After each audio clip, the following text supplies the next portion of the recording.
Hello and welcome everybody to another episode of Books in Bytes. Today we're going to be doing a deep dive into Arthur Kroeber's China's Economy. Um, it's a pretty comprehensive look at how China's economy has transformed over the last few decades. Mm. But I think even more than that, it kind of asks this bigger question of can China's model continue to deliver the kind of growth that we've seen in recent decades? Yeah, it's a really important question, and especially, given just China's growing influence on the global stage, right? I think what Kroeber does that's so interesting is he doesn't just chronicle the how of China's rise, but he really digs into the kind of sustainability of its model. Can those same tactics that work so well for so long, can they continue to work as China enters a new phase? And right off the bat, he kind of dives into this seeming paradox of a communist government overseeing a largely market-driven economy. Mhm. What do you make of that kind of central tension that runs throughout the book? Well, I think what's so fascinating is that it's less of a contradiction than we might assume at first glance. Kroeber argues that China's system, even, going back to the planned economy era, was actually surprisingly decentralized. So, you can kind of think of it this way. Even under, pretty strict communist rule, local provinces had a significant amount of control over key resources.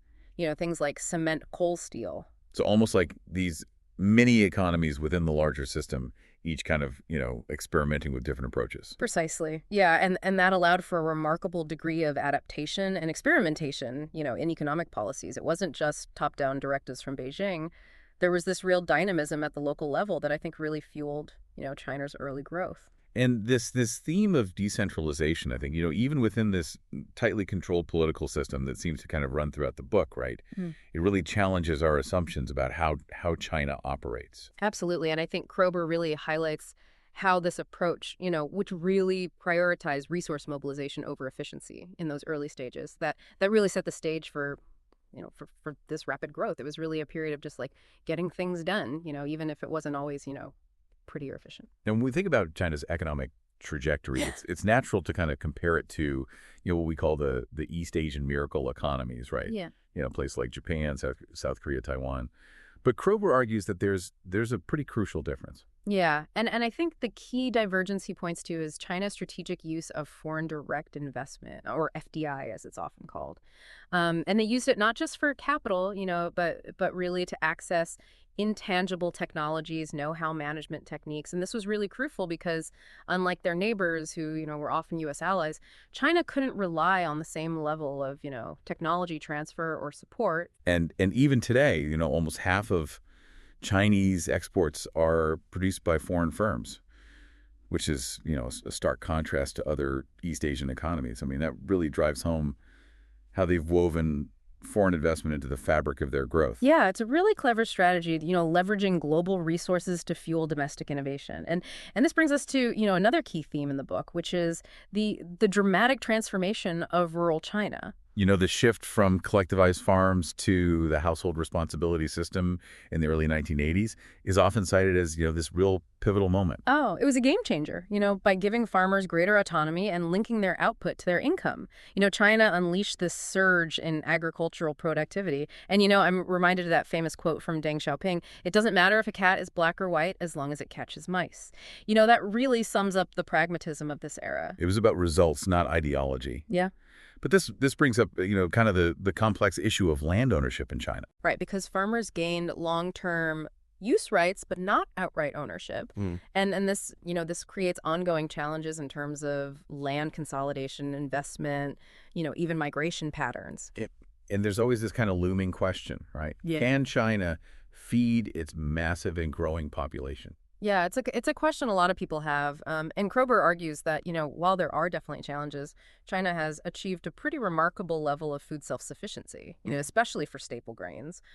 So, a global food crisis triggered by China is, in his view, unlikely. They've been very strategic about this. This leads us to, I think, the kind of the next chapter of China's story, which is its meteoric rise as an export powerhouse. I mean, in a few decades, they went from being practically invisible on the global trade scene to dominating manufacturing and exports. Yeah. How did they pull that off? Well, it's a combination of factors, and Kroeber does a great job kind of dissecting these.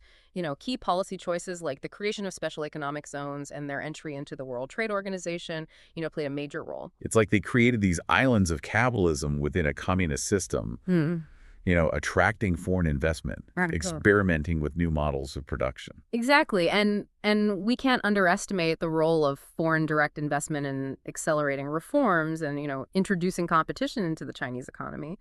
But Kroeber also challenges some common assumptions about China's rise. Like the idea that it was all about a low exchange rate and cheap labor. Yeah, he argues that while those factors played a role, they weren't the primary drivers. It was also about China's ability to adapt, learn, and build up its industrial and technological capabilities. So it's a much more nuanced picture than simply saying they stole jobs from other countries. They were playing a different game altogether. Absolutely. And that game involved a massive urbanization effort, which Kroeber dives into, in detail. The scale and speed of China's urbanization is mind-boggling. I mean, in a matter of decades, they've moved hundreds of millions of people from rural areas to cities. Yeah, it's arguably the largest migration in human history. And Kroeber kind of breaks it down into three stages. You have this resource mobilization phase, then a building binge, and now this current, smart city phase. And each stage has its own challenges and opportunities. And it's not without its contradictions, right? The hukou system, which limits, rural migrants' access to social services in cities, that creates a whole other set of social and economic tensions. It's a major issue, and one that Kroeber doesn't shy away from. He also explores the challenges of affordability, in the housing market, especially for migrant workers. It's not just about building apartments, it's about creating a sustainable and equitable urban environment. And then there's the infrastructure, which is, Yeah. It's on a scale it's hard to even comprehend. High-speed rail, airports, highways, bridges. It's like they're building a new country from scratch. It's an incredible feat of engineering and logistics. But Kroeber also highlights the downsides, like the corruption that often accompanies such massive projects. It's a reminder that even with China's impressive achievements, there are still systemic issues that need to be addressed. This brings us to another key player in the Chinese economy, the state-owned enterprises, or SOEs. Ah, the behemoths of the Chinese economy. Yeah, Kroeber traces their evolution, from their dominance during the planned economy era to the reforms and consolidation efforts of the 1990s and early 2000s. The government adopted this, grasped the big release the small strategy, focusing on, maintaining control over key strategic sectors, but allowing, more private sector participation in others. Exactly. But then after the 2008 global financial crisis, we saw a resurgence of SOEs. It's as though the government got spooked and decided to tighten its grip on the economy again. So it's not this simple story of linear progress. There are these ebbs and flows, these shifts in strategy depending on the circumstances. Right. And this leads to a key question that Kroeber grapples with throughout the book. Is China's model of state-led capitalism sustainable in the long run? And that's a question we're going to delve into much deeper in the next part of our deep dive, exploring the challenges and contradictions of the Chinese model, from their complex fiscal system to the rise of shadow banking. Stay tuned. Picking up where we left off, let's try to untangle this whole fiscal system in China. It's a bit of a maze, even for people who, follow economics closely. Yeah, Kroeber doesn't shy away from the complexities. Wow. Yeah, and one thing he really challenges is this notion of extreme decentralization, where we might think provinces have a lot of autonomy in terms of, how they raise and spend money. Right, because while they command a large share of, revenue, they actually have surprisingly little power when it comes to setting their own tax policies or rates. It's all ultimately controlled by Beijing. So imagine you're a local official. You're tasked with delivering growth and social services, but you're kind of beholden to the central government for the resources to do so. Yeah, and that tension is palpable throughout the book. It leads to what Kroeber calls creative accounting, as local governments try to find, alternative sources of revenue to fund their projects. So this is where land sales come in, right? They become this kind of crucial tool for local governments to raise funds, almost like a shadow tax system. Precisely. And it's not just land sales. They also rely heavily on off-budget borrowing, which, can create risks down the road. It's a system that, has a lot of potential for instability. And that instability, I think, is something that Kroeber sees as a potential Achilles heel for the Chinese economy, especially when we consider, the rapid growth of their financial system. Yeah, he spends a lot of time kind of dissecting the intricacies of China's, bank-dominated system Yeah. and how its role has evolved from being primarily state-driven to more commercially oriented. But alongside this shift, we've seen the rise of what's often called shadow banking, this whole network of lending and investment activity that exists outside of traditional regulated banks. Right.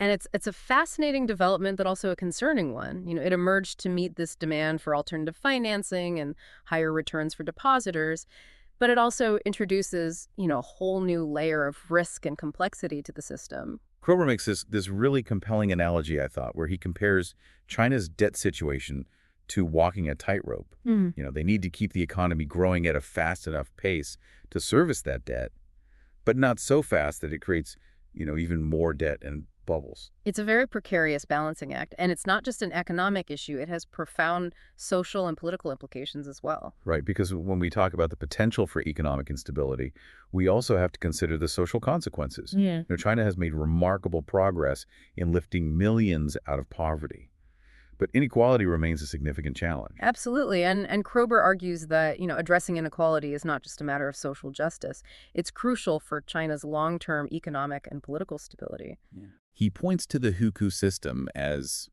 a major source of inequality and social tension. This system that ties people's access to social services to their place of birth. Yeah. It creates this kind of two-tiered society where rural migrants often face discrimination and limited opportunities in cities. It's a deeply entrenched system, and reforms have been slow and incremental.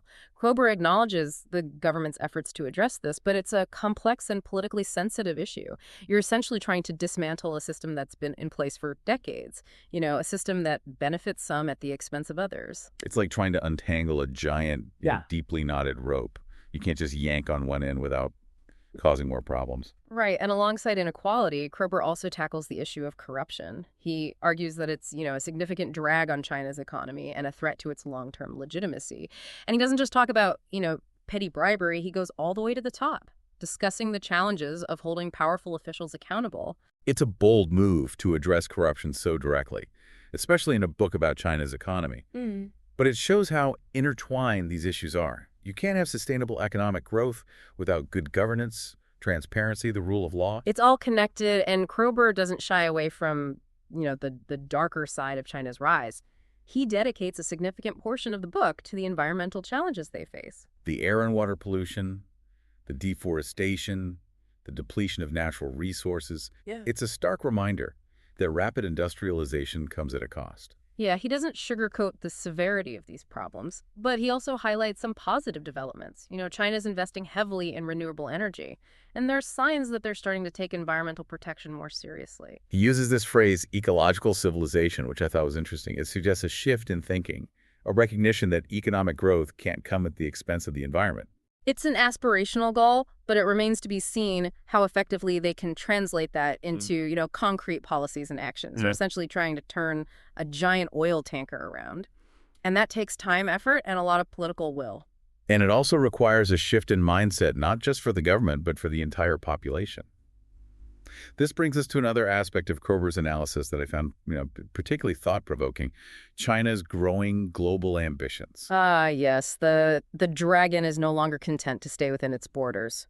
Kroeber explores how China is using its economic power to project its influence on the world stage. From massive infrastructure projects like the Belt and Road Initiative to the creation of new financial institutions like the Asian Infrastructure Investment Bank. It's like they're building a parallel system to the existing global order, one that's more favorable to their interests and their vision of the future. It's a bold strategy, and one that's generating both excitement and anxiety around the world. Kroeber analyzes the challenges and limitations China faces in this quest for global leadership. He argues that they still lack the soft power to truly rival the United States, that their model of governance isn't particularly appealing to many countries, and that they're still figuring out how to wield their newfound influence effectively. It's a learning process for them, and one that the rest of the world is watching closely. Kroeber encourages us to move beyond this simplistic China threat narrative and engage with them in a more nuanced and strategic way. Recognizing that China is both a potential partner and a potential rival, and that our relationship is likely to be defined by both cooperation and competition. It's a complex dance, and one that requires a deep understanding of China's motivations and goals. Now, before we move on to the final part of our deep dive, where we'll explore the implications of China's rise for the rest of the world, I want to ask you this. What aspects of China's economic and political model do you think are most likely to be replicated in other developing countries? And what are the potential risks and benefits of such replication? It's a question worth pondering as we witness China's growing influence on the global stage. Okay, so we've covered a lot of ground in this deep dive, from China's paradoxical blend of communism and capitalism to their breathtaking urbanization and the looming question of their debt burden. But as fascinating as China's internal dynamics are, Yeah. I think the real question for many is, what does this all mean for the rest of us? Yeah, that's the crux of it, isn't it? And Kroeber doesn't shy away from these global implications of China's rise. He tackles head on this question of whether we're witnessing the emergence of a new world order, one where China plays, a dominant role. And his analysis, I think, is anything but simplistic, right? He avoids that kind of alarmist China's taking over rhetoric, but he also doesn't downplay the potential for disruption. Yeah, he paints this picture of a world in flux, where China's growing economic and political clout is reshaping the geopolitical landscape in, really profound ways. Existing power structures are being challenged, alliances are shifting, new centers of gravity are emerging. One of the most striking images I think Kroeber uses is that of two giants trying to figure out how to share the same space. He's talking about the U.S. and China, of course, and how their relationship will, in many ways, define the 21st century. It's an apt analogy. There's this inherent tension between the incumbent superpower and the rising challenger. Areas of cooperation and potential flashpoints exist side by side, and Kroeber argues that a purely confrontational approach is a dead end. Both sides need to find ways to coexist and manage their differences. He advocates for a more pragmatic approach, what he calls strategic engagement, this blend of competition and cooperation.